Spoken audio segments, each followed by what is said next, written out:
تبسم کی خیرات ماحول کو نحمدہ ونصلی ونسلم علی سیدنا و مولانا محمد رسولہ النبی الامین المکین الحنین الکریم الرؤوف الرحیم. اما بعد،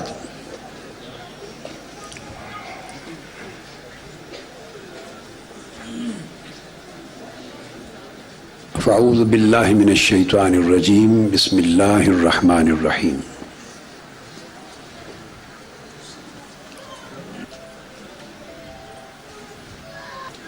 فوجد عبدا من عبادنا آتیناہ رحمتا من عندنا وعلمناہ من لدنا علما. صدق اللہ مولانا العظیم.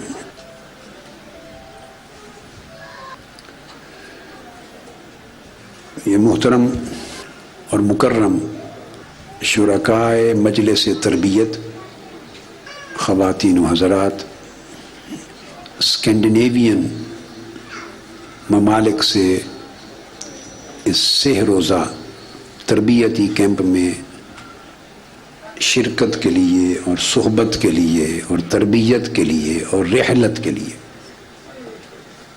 آئے ہوئے جمیع احباب،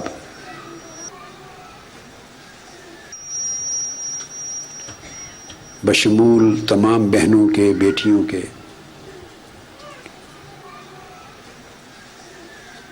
میں انہیں بار دیگر خوش آمدید بھی کہتا ہوں، اور اللہ رب العزت کے حضور ان کی اس رحلت پر جو 3 دن کے لیے سفر کیا انہوں نے اور ایک مجلس اور صحبت منعقد کی ہے تعلم اور تربیت کے لیے، تو اللہ تعالیٰ کے حضور اس کی قبولیت اور شرف یابی کی دعا بھی کرتا ہوں. آج کی اس مجلس میں نے جو آیہ کریمہ تلاوت کی ہے اس سے ایک نکتہ سمجھانا چاہتا ہوں کہ آپ 3 دن کے لیے آئے ہیں، تو 3 دن آپ عازم سفر ہوئے، آپ نے ایک سفر کیا ہے طلب علم کے لیے اور طلب صحبت کے لیے اور طلب تربیت کے لیے. الرحلہ، اس کو کیا کہتے ہیں؟ الرحلہ. کسی علم کو طلب کرنے کی خاطر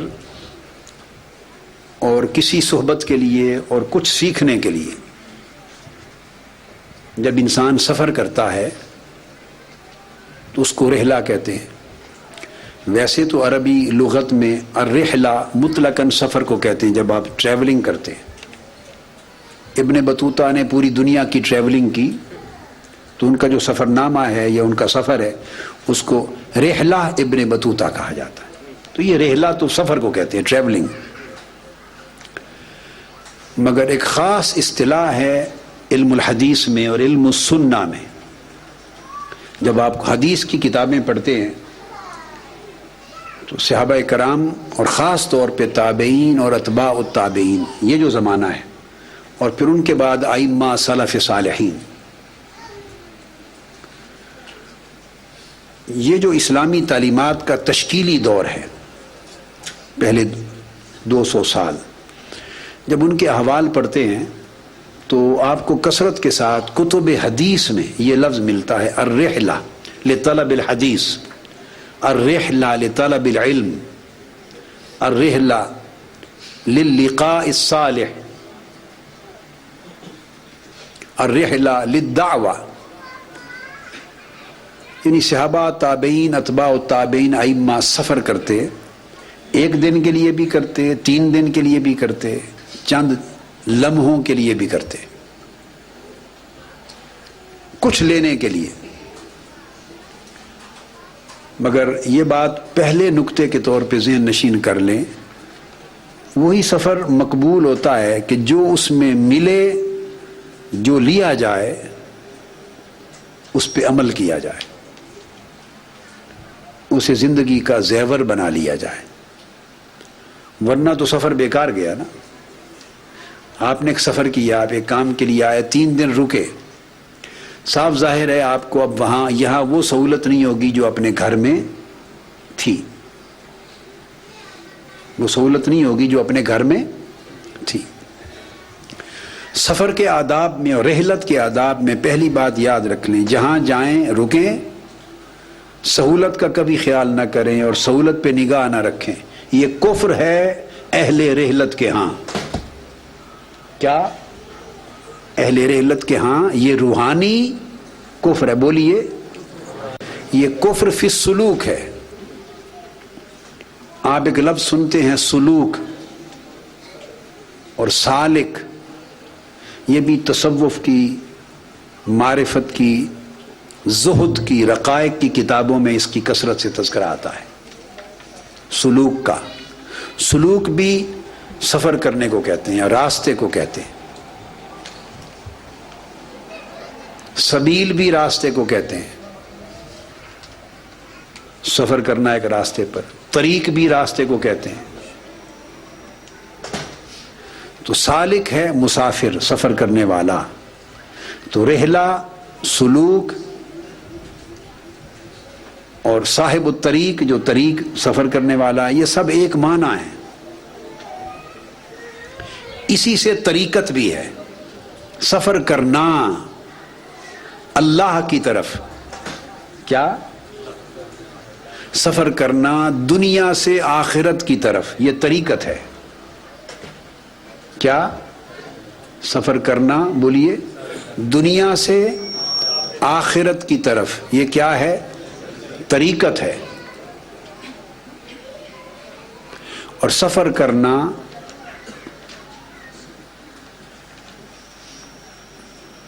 اپنے آپ سے اللہ کی طرف، یہ حقیقت ہے۔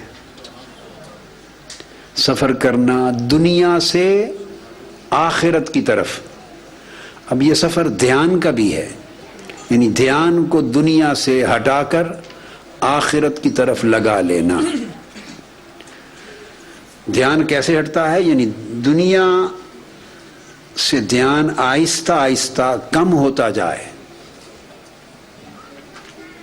دھیان آہستہ آہستہ کم ہونے کا معنی کیا ہے؟ کہ دنیا کی محبت، دنیا کا حرص، دنیا کا لالچ، دنیا میں ملوث رہنا، ہر وقت دنیا کے شغل میں رہنا، دنیا کی سوچنا، دنیا کی فکر کرنا، دنیا کی خوشی اور غم میں الجھا رہنا، ہر وقت طلب دنیا میں مگن رہنا، یہ جو چیزیں ہیں ان کو رفتہ رفتہ انسان کم کرتا جائے۔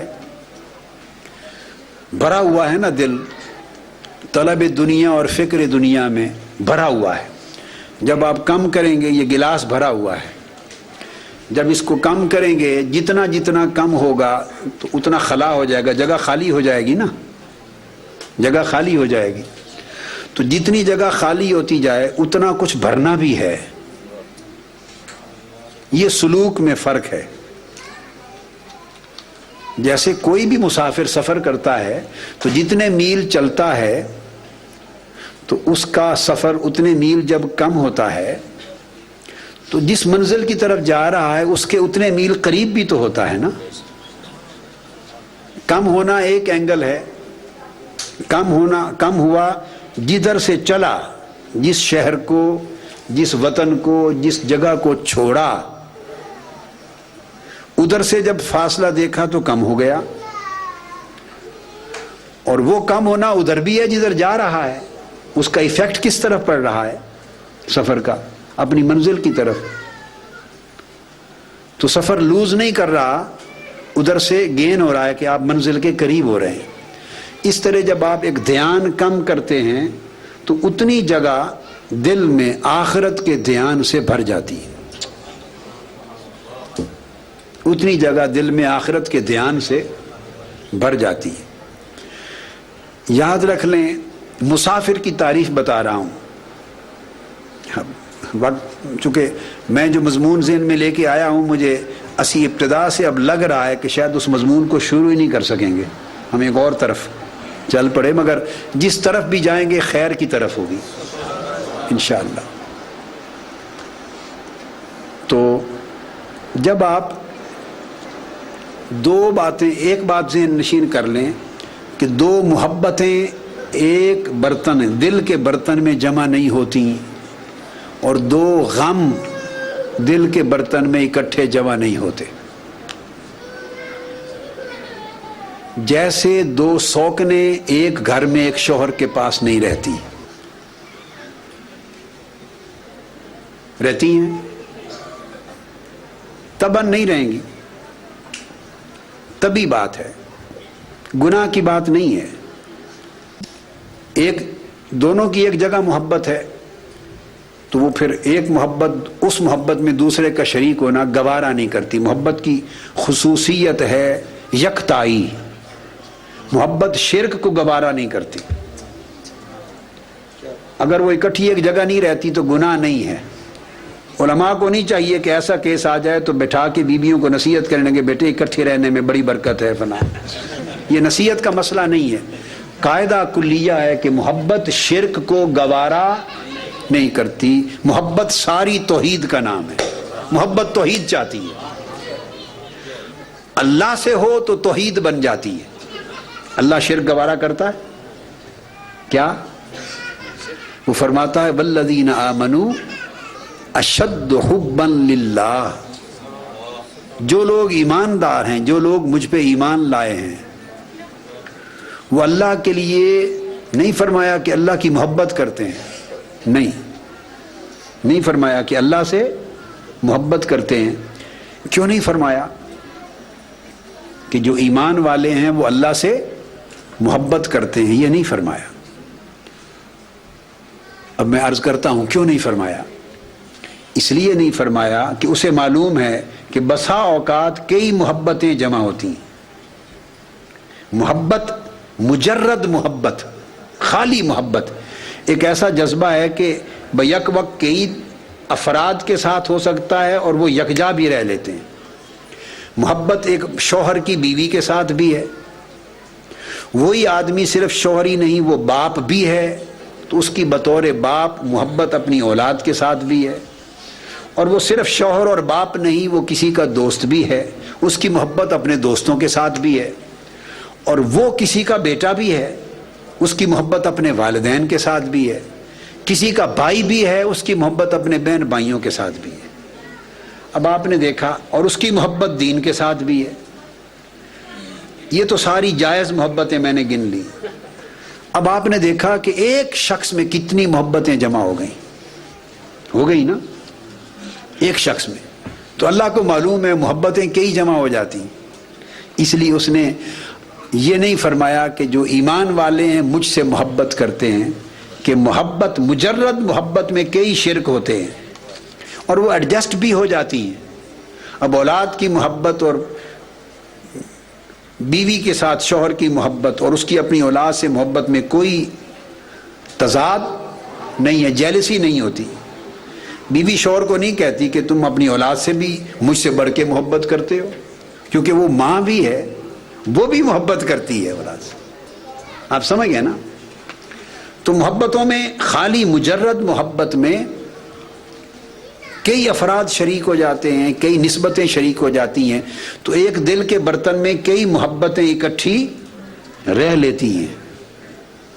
اس لیے اللہ پاک نے یہ خاص نکتہ ہے، اور یہ تفسیری، یہ کتابوں کا نکتہ نہیں ہے، یہ کتابوں تو علماء بیٹھے ہیں نا، یہ کتابوں کا نکتہ تفسیروں میں نہیں ہے، نہ ہم نے بھی کہیں پڑھا نہ اپنے اساتذہ سے زندگی میں سنا۔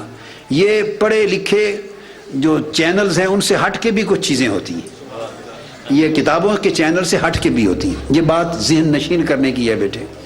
مجرد محبت ہو تو اس میں کئی محبتیں جمع ہو جاتی ہیں۔ اللہ تعالیٰ نہیں چاہتا کہ اس کی محبت بھی کئی محبتوں میں سے ایک محبت بن جائے، اس کی محبت بھی کئی محبتوں میں سے ایک محبت کے طور پہ دل میں رہے، نہیں۔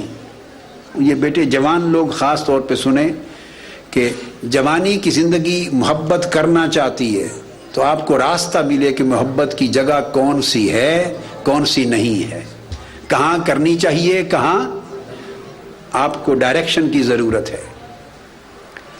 تو اللہ رب العزت نے نہیں چاہا کہ اس کی محبت بھی بہت سی محبتوں میں سے ایک شے بن کے دل میں رہے. اس نے فرمایا والذین آمنوا اشد حبا للہ. اس نے حب پر اشد کا لفظ وارد کیا، اور اشد مبالغے کا صیغہ ہے، تو محبت پر شدید بھی نہیں کہا، شدید حبا للہ یہ بھی نہیں کہا کہ وہ اللہ سے شدید محبت کرتے ہیں. ایک ہوئی خالی محبت، پھر ایک ہوئی شدید محبت. اس نے خالی محبت بھی نہیں فرمایا، اس نے شدید محبت بھی نہیں فرمایا. تو کیا فرمایا؟ اشد حبا للہ. مبالغہ کی ڈگری یوز کی. فرمایا کہ جو ایمان والے ہیں تو ایمان یہ ہے کہ بندہ اللہ سے شدید تر محبت کرے، اشد محبت کرے، یعنی محبت کا آخری درجہ اس کا اللہ کے لیے، حد کر دے محبت کی کہ اس کے بعد کوئی کسی محبت کی گنجائش. تو اس نے اپنے لیے اشد حبا للہ کہا. تو محبت جب تک مجرد محبت تھی وہ کئی محبتوں کو گوارا کر لیتی تھی. اب یہ نقطہ سمجھانا چاہتا ہوں. اشد حبا اس وقت بنتی ہے جب کوئی محبت گوارا نہیں ہوتی، اس وقت اس محبت میں خالص توحید آ چکی ہوتی ہے. یہ تجرید المحبت ہے. کیا؟ تجرید المحبت. محبت جب ساری محبتوں سے مجرد ہو جائے اور خالص ہو جائے تو پھر وہ شدید بھی نہیں، اشد حباً ہوتی ہے. تو اللہ رب العزت کے لیے محبت کی شان اشد حباً للہ ہے. آپ سمجھے؟ اشد حباً للہ فرمایا. اور یہی شان محبت کی اس نے اپنے حبیب کے لیے رکھی، حضور علیہ الصلوۃ والسلام کے لیے. یہ بات یاد رکھنا. یہی شان آقا علیہ السلام کی حضور علیہ الصلوۃ والسلام کی محبت کے لیے رکھی. قرآن مجید میں ہی فرمایا ان کان آباؤکم و ابناؤکم، ایک پوری فہرست دے دی. اگر تمہارے باپ دادا، تمہارے بیٹے، تمہارے بہن بھائی، تمہارے اعزاء اقارب، سب خونی رشتے، تمہارے تمام کاروبار، تمہاری تجارتیں، تمہارے مکان، تمہارے اموال دولت، تمہارے مکان، تمہاری رہائش گاہیں، آرام کدے، ساری چیزیں جن سے تم محبت کرتے ہو، فرمایا احب الیکم من اللہ ورسولہ وجہاد فی سبیلہ. یہ اللہ کے دین کی سربلندی. یہ ساری محبتیں نیچے رہ جائیں. احب الیکم من اللہ ورسولہ. کیا؟ من اللہ ورسولہ. یہ جو من اللہ ہے، اللہ سے، من نیت میں اللہ نے خود کو اور اپنے رسول کو شریک کیا ہے. یوں نہیں فرمایا حب الیکم من اللہ و من رسولہ، ایسے نہیں فرمایا، الگ نہیں کیا. فرمایا احب الیکم من اللہ و رسولہ و رسول. اللہ اور اس کے رسول کی محبت اگر ساری محبتوں سے بڑھ نہ جائے تو پھر انتظار کرو اللہ کے امر کا، عذاب آئے گا. تو اللہ رب العزت نے حضور علیہ السلام کی اپنے حبیب کی محبت کو شدت محبت میں، اشد حبن میں اپنے ساتھ شریک کیا ہے. دے تبسم کی خیرات ماحول کو، ایک ہی محبت بنایا ہے، ایک ہی محبت بنایا. اور حدیث صحیح جو متفق علیہ صحیح بخاری اور مسلم میں، جس میں آقا علیہ الصلوۃ والسلام نے حلاوت ایمان کی علامتیں بیان کی ہیں 3، کہ ایمان کی حلاوت اس شخص کو نصیب ہوگی، ایمان کی چاشنی جس کے اندر 3 علامتیں ہوں گی. تو پہلی علامت یہ بیان فرمائی، پہلی علامت کہ اللہ اور اللہ کے رسول سے محبت کرے، اور اتنی محبت کرے کہ کائنات کی کسی شے کی محبت ان 2 کی محبت سے کے برابر نہ ہو. وہاں منہما کہا، کیا؟ منہما کہا. اور اللہ تبارک و تعالی نے پورے قرآن مجید میں اور پورے حدیث کے لٹریچر میں یہ خاص نقطہ ہے، کبھی بھی اللہ تعالیٰ نے، یہ ایک ضمیر ہے، ایک کی بات کرنی ہو تو ہو کہتے ہیں، دو کی ہو تو ہما کہتے ہیں. اللہ نے خود کو یعنی وہ خالق اور مخلوق کو کبھی بھی ہما تثنیہ کی یہ جو ضمیر ہے، جو صیغہ ہے دو، ہما میں خالق اور مخلوق دو کو کبھی جمع نہیں کیا گیا. یہ قاعدہ نہیں ہے. خالق اور مخلوق، اللہ کو اور ایک بندے کو، دو کو ملا کے ہما کا صیغہ، ہما کی ضمیر استعمال کر لی جائے فار دیز ٹو. کبھی ایسا قرآن میں اور حدیث میں نہیں. یہ کلام، یہ طریقے وہی نہیں ہے. بیسک بات کو سمجھ آئی آپ کی؟ ایک تثنیہ کی ایک ضمیر میں اللہ خود کو اور مخلوق کو کبھی جمع نہیں کرتا. صرف ایک ہی استثناء اللہ نے کیا ہے، ہما، ان دو کو کہنا کہ ان دو سے محبت کسی کی بڑھے نہیں اور کسی کی محبت ان دو کی محبت کے برابر نہ ہو. یوں کہنا کہ ان دو سے، کون ان دو سے مراد؟ اللہ اور اللہ کا رسول. تو اس نے اپنے آپ کو، اللہ کو اور اللہ کے رسول کو ان دو ہما میں اکٹھا جمع کیا ہے، یہ میسج دینے کے لیے کہ یہ محبتیں دو ہیں ہی نہیں، یہ محبت ہی ایک ہے. ان کے عنوان دو ہیں، ان کے نام دو ہیں، ایک ہی محبت ہے. غیریت کو مٹا دیا ہے. دو کا آپ اس کو ایک کو کہیں گے محبت الہی، ایک کو کہیں گے محبت رسول.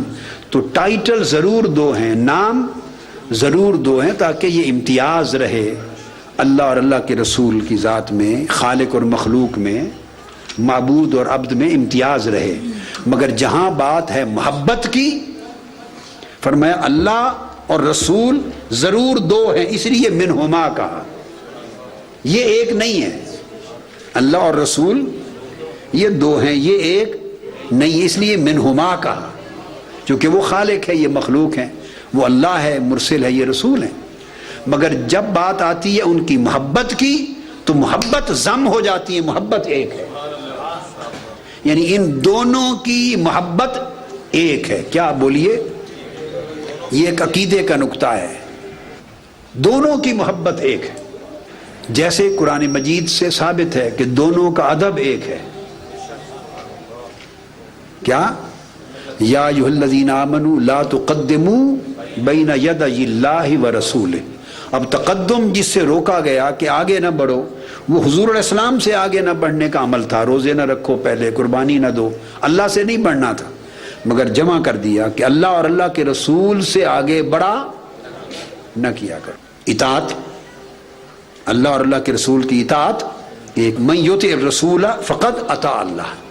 جس نے رسول کی اطاعت کی اس نے، تو اطاعت ایک ہے. اسی طرح رضا ایک ہے. فرمایا واللہ ورسولہ احق ان یردوہ. یہاں رضا کے ایک ہونے کی بات کی اور اللہ اور اس کا رسول حقدار ہیں کہ اسے راضی کیا جائے. اب یہاں ضمیر واحد کی استعمال کی، ان یردوہ، اللہ اور اللہ کے رسول حقدار ہیں کہ اسے راضی کیا جائے. اب یہاں نہیں فرمایا کہ ان دونوں کو راضی کیا جائے. ان یردوہما نہیں فرمایا. کیا؟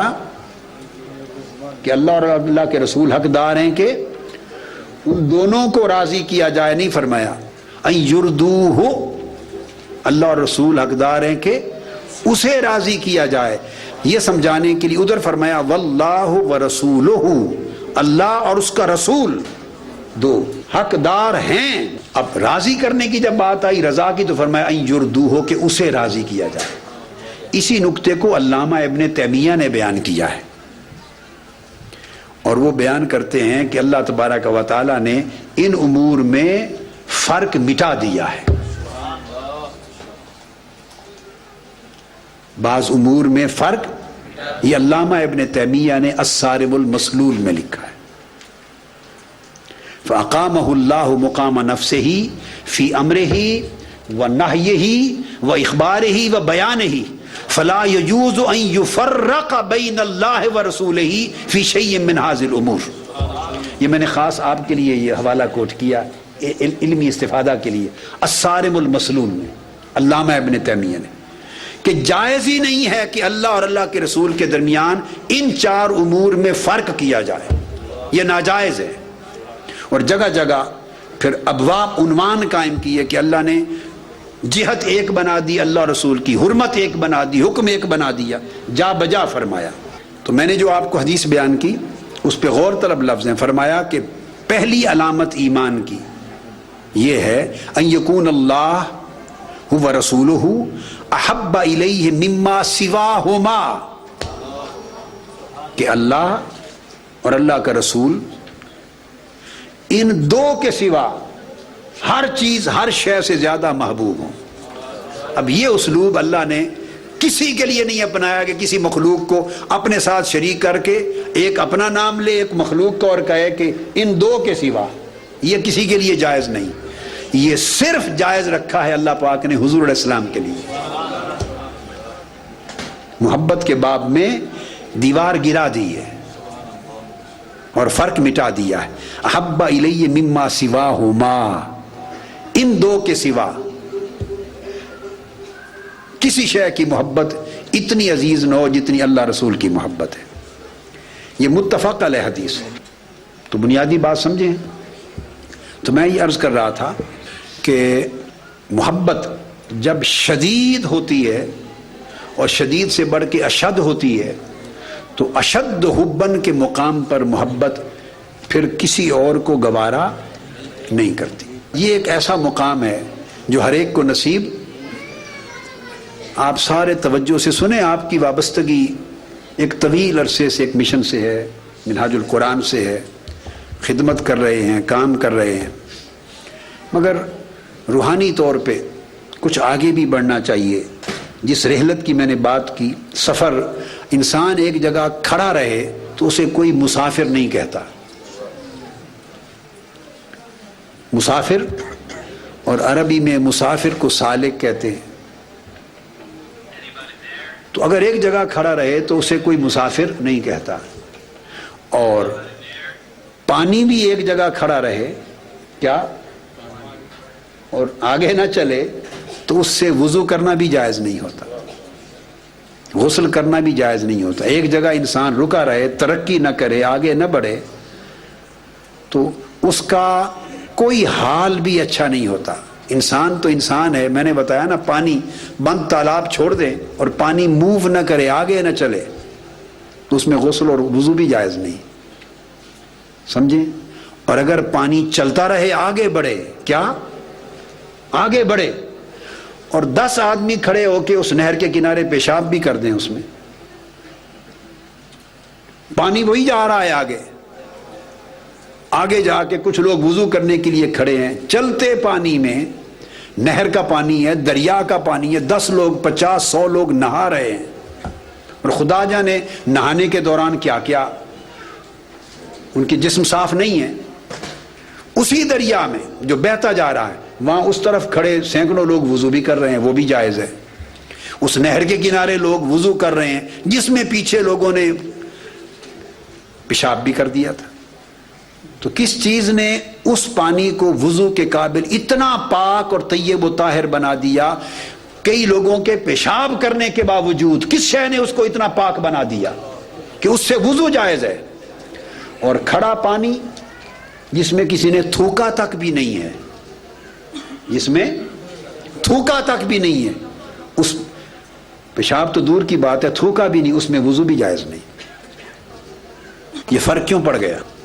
اس لیے کہ وہ پانی آگے بڑھ رہا ہے، حرکت پذیر ہے، ترقی کر رہا ہے، آگے آگے بڑھتا جا رہا ہے۔ تو اللہ رب العزت کو حرکت کرنے، ترقی کرنے اور آگے بڑھتے رہنے کا عمل اتنا محبوب ہے کہ ان پلیدیوں کو بھی طہارت میں بدل دیا ہے،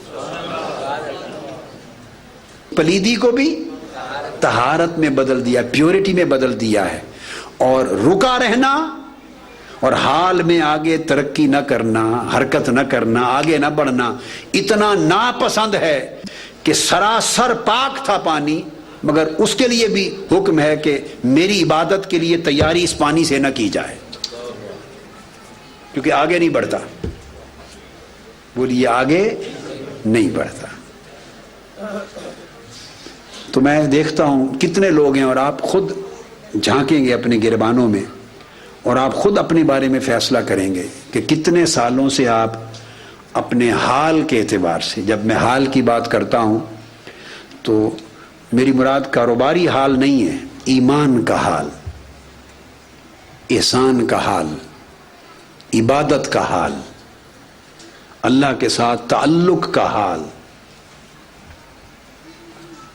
اللہ کی بندگی کا حال، رزق حلال پر کنسنٹریٹ کرنے کا حال، حرام سے بچنے کا حال، ہمیشہ سچ بولنے کا حال، جھوٹ سے کلیتاً محفوظ اور مامون رہنے کا حال، لوگوں کے ساتھ خوش اخلاق رہنے کا حال، اخلاق حسنہ کا، اور بدخلقی درست کلامی، کسی کے ساتھ برا بھلا کہنا، اس کو ترک کرنے کا حال، ہر ایک کو نیکی کے ساتھ یاد کرنا اور کسی کو غیبت کسی کی نہ کرنا، یہ حال،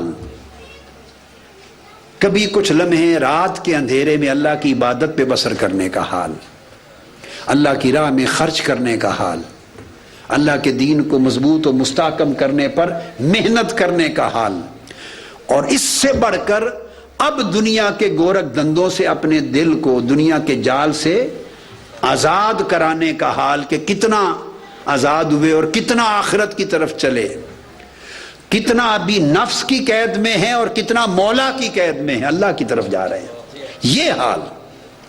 اب آپ سے بہتر جج کوئی نہیں، آپ خود جھانک کر غور کریں گے، ذرا آنکھیں بند کریں، تھوڑا مراقبہ کریں۔ میں ایک سوال کرتا ہوں، کانوں سے سنیں، دھیان دل کی طرف رکھیں اور اپنے آپ کی طرف رکھیں کہ کتنے سال ہو گئے آپ اس ایمانی اور روحانی حال میں کتنی ترقی کی، کتنا آگے بڑھے۔ اور میں یہ پوچھنا چاہتا ہوں، اپنے آپ سے پوچھیں کتنا اللہ کے قریب ہوئے۔ کہیں ایسا تو نہیں کہ جتنے دور پہلے تھے اتنے ہی دور آج کھڑے ہیں، کہیں ایسا تو نہیں کہ جتنے دنیا میں پھنسے ہوئے پہلے تھے آج بھی فکر دنیا، غم دنیا، طلب دنیا، حرص دنیا، آج بھی اسی طرح اس میں ملوث ہیں، اور جال دنیا کے جال نے اسی طرح جکڑا ہوا ہے۔ یا کتنا جال کو توڑ کے آزاد ہو کے سالک اللہ ہو گئے، اللہ کی طرف چل پڑے ہیں۔ آخرت کتنی یاد رہتی ہے، اللہ کی رضا کتنی یاد رہتی ہے، عبادت کتنی کرتے ہیں، بندگی کتنی کرتے ہیں، اللہ کا خوف کتنا دل میں ہے، لوگوں کے ساتھ معاملات میں کتنا اللہ یاد رہتا ہے۔ بس یہ کانوں سے سن لیا، آپ دھیان کر کے ایک نتیجے پر پہنچ گئے ہوں گے۔ پچھلے 10 12 15 20 سال کو چشم تصور میں لائیں اور اپنے اسٹیشن کو دیکھیں، اپنی اسٹیٹ کو دیکھیں، اسٹیشن کو دیکھیں، حال کو دیکھیں، مقام کو دیکھیں۔ اب خود ایک نتیجے پہ اپنے من ہی من میں پہنچ جائیں گے۔ اور میں نے یہ بات سمجھا دی، اگر سال ہا سال گزر گئے، سال تو گزرتے جا رہے ہیں، اور آپ اور ہم اگر وہیں کھڑے ہیں تو ہم نے وقت کے سفر کرنے سے بھی سبق نہیں سیکھا۔ وقت سفر کر رہا ہے اور ہم موت کی منزل کے قریب ہو رہے ہیں، اور وہ ایک ایسی منزل ہے، ایک عجیب منزل ہے۔ ہر منزل کا کچھ نہ کچھ تعین ہو سکتا ہے کہ ہم نے اتنا سفر کر لیا، اتنے میل رہ گیا، اب اتنے میل رہ گئے، اب 1 گھنٹے کا سفر ہے، آدھے گھنٹے کا ہے، 2 دن کا ہے، 5 دن کا ہے۔ ہر منزل کے لیے سفر کا تعین اور وقت کا تعین ہو جاتا ہے۔ موت ایک ایسی منزل ہے، اس کے لیے وقت کا کوئی تعین نہیں کر سکتا، کچھ خبر نہیں ہے، مجھے خبر نہیں ہے کہ میں یہ کلام بھی مکمل کر سکوں گا یا نہیں، آپ کو خبر نہیں ہے کہ بات پوری سن بھی سکیں گے یا نہیں۔ ہر رات جب سوئیں گے تو صبح کی خبر نہیں کہ صبح کا سورج طلوع ہوگا یا نہیں ہوگا۔ آپ سمجھیں، یہ ایک دھیان کرنا ہے کہ ہم سفر آگے بڑھتا جا رہا ہے، وقت کا سفر۔ اگر ہم کھڑے ہیں تو اس کا مطلب ہے کہ ہم لوزر ہیں، ہم خسارے میں ہیں۔ والعصر ان الانسان لفی ہم خسارے میں خسر. اور اگر ہم وقت کی رفتار زیادہ صحیح، ہماری رفتار کم صحیح، مگر کم سے کم ہم بھی تو مائل برفتار ہوتے، ہم بھی تو سفر میں ہوتے، ہمارا سفر بھی کچھ نہ کچھ کٹ رہا ہوتا. زندگی کا سفر کٹتا جا رہا ہے اور ہمارے حال کا سفر وہیں کھڑا ہے. کئی لوگ سوچیں گے، اس نتیجے پہ پہنچیں گے کہ پہلے سے بھی کم تر ہے، جہاں کھڑے تھے وہاں سے بھی نیچے آ گئے. کئی محسوس کریں گے کہ کچھ قدم آگے بڑھے. اس کا تجزیہ کرنا ہے، آپ نے اس کا تجزیہ کرنا ہے. تو میں عرض کر رہا تھا کہ یہ سفر ہے، ایک رحلہ ہے. ہم میں سے ہر شخص سفر میں ہے. سیکھنا یہ ہے یہاں قیام کے دوران کہ ہماری زندگی بھی سفر ہے. ہم یہ سفر کر کے بھی آئے ہیں، چھوٹا سفر کر کے آئے ہیں تاکہ بڑے سفر کے لیے کچھ سیکھ کے جائیں. 3 دن کا قیام کر رہے ہیں تاکہ چند سالوں کے قیام کا جو حال ہے اسے بہتر کر کے جائیں. تو یہ کچھ سیکھنے کے لیے سفر کرنا یہ سنت ہے. کیا؟ وہ آیہ کریمہ میں نے شروع میں پڑھی تھی، یہ سنت ہے. انبیاء کی سنت بنائی ہے اللہ تبارک و تعالی. اور اس طرح کا نامور سفر جس کو قرآن میں اعلان کیا، موسیٰ علیہ السلام سے کروایا. وہ سیکھنے کے لیے گئے، کسی سے ملنے کے لیے گئے، کسی کی صحبت میں کچھ وقت گزارنے کے لیے گئے، اور جو حصہ علم ان کے پاس نہ تھا وہ جاننے اور حاصل کرنے کے لیے گئے. تو موسیٰ علیہ السلام نے رحلت کی.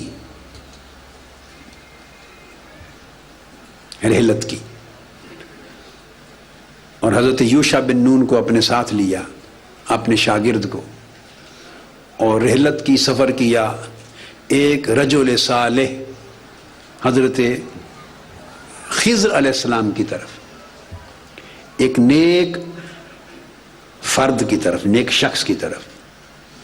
اب یہاں آپ نے سفر کیا، اس میں ایک فرق ہے، تھوڑا سا ایک فرق ہے.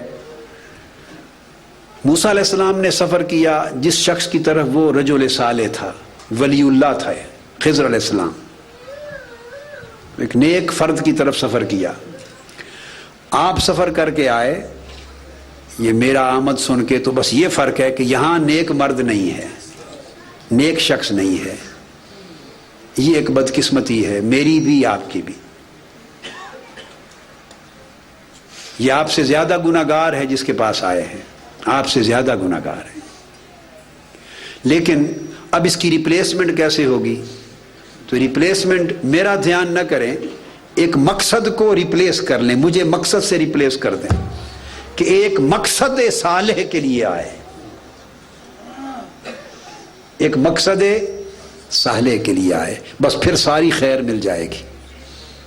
جب مقصد صالح آ جائے گا اس میں نیت خالصہ آ جائے گی، نیت طاہرہ آ جائے گی کہ آپ اس نیک مقصد کے لیے آئے کہ مل بیٹھیں گے، اور آپ سارے مل بیٹھے ایک ہی نیک مقصد کے لیے.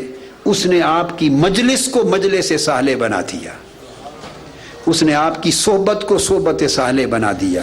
یہ کلیہ اس لیے سمجھا رہا ہوں کہ اپنے اوپر تو میں نے اپلائی کر دیا، سمجھا اس لیے رہا ہوں کہ کل کو میں کسی ایک جگہ نہیں ہوں، آپ آپس میں بھی مل بیٹھیں تو یہ نیت کر سکیں، آپس میں بھی مل بیٹھیں تو یہ نیت کر سکیں کہ ہم، اور وہ نیت اس لیے ہوگی کہ آپس میں بھی ایک دوسرے کو ملنے جائیں. تو آپس میں آپ کا خونی رشتہ تو نہیں ہے نا؟ بولیے بولیے، خونی رشتہ تو نہیں ہے، مگر خونی رشتے سے بولیے بڑا رشتہ ہے. وہ ہے کہ آپ کے درمیان محبت اللہ کے لیے ہے. آپ کی مجھ سے محبت کس کے لیے ہے؟ کیا میرا اور آپ کا کوئی لین دین ہے؟ بولیے، ہیں؟ نہیں ہے نا. کوئی رشتہ داری ہے خونی نہیں ہے، مگر ایک محبت کا رشتہ ہے، اور ایسی محبت کا رشتہ ہے کہ میں جب آپ لوگوں سے آپ کی محبت کو دیکھتا ہوں تو میں محسوس کرتا ہوں کہ دنیا میں سب سے بڑھ کر محبت کا رشتہ ہے۔ کبھی آپ نے سوچا وہ محبت کس کے لیے ہے؟ اللہ اور اللہ کے رسول کے لیے۔ تو میں تو نکل گیا نا درمیان سے، وہی باقی رہا جس کے لیے ہے محبت، اللہ کے لیے۔ میں تو فانی تھا، آج ہوں کل نہیں ہوں گا، کل میری جگہ کوئی اور آ جائے گا، پھر اس کی جگہ کوئی اور آ جائے گا، میں تو نہ ہوں نہ رہوں گا۔ محبت آج بھی آپ کی مجھ سے میرے لیے نہیں، اللہ کے لیے تھی، بعد میں بھی اللہ کے لیے رہے گی۔ سو اللہ کے لیے یہ محبت آپ آپس میں بھی کر سکتے ہیں، یہ بات سمجھانا چاہتا ہوں، اور آپس میں بھی آپ کو کرنی چاہیے۔ پھر جب آپس میں آپ جتنے رفقا ہیں عہد کریں، جتنے رفقا ہیں آج سے آپس میں ایک دوسرے کے لیے اللہ سے محبت کرنے کا عہد کریں، محبت کرنے کا۔ ہاتھ اٹھائیں، اللہ رب العزت کو گواہ بنائیں، اللہ تعالیٰ کو۔ آپس میں ایک دوسرے سے محبت کریں گے اللہ کے لیے، بولیے بولیے،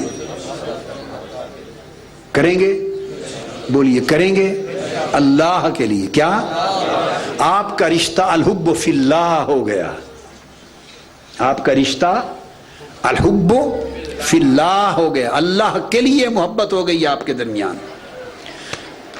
اب یہاں ایک بات کڑوی سی کر دوں، میں آپ کو اس لیے کڑوی کہہ رہا ہوں کہ ہے نہیں کڑوی، آپ کو کڑوی لگے تو میں معافی کا خواستگار ہوں، کڑوی نہیں ہے، مگر آپ کو ذائقے میں اگر کڑوی لگے تو مجھے معاف کر دیں۔ اور مگر جو بات کہہ رہا ہوں، کڑوی دوائی بھی کام دیتی ہے، دوائی کڑوی سمجھ کے قبول ضرور کریں۔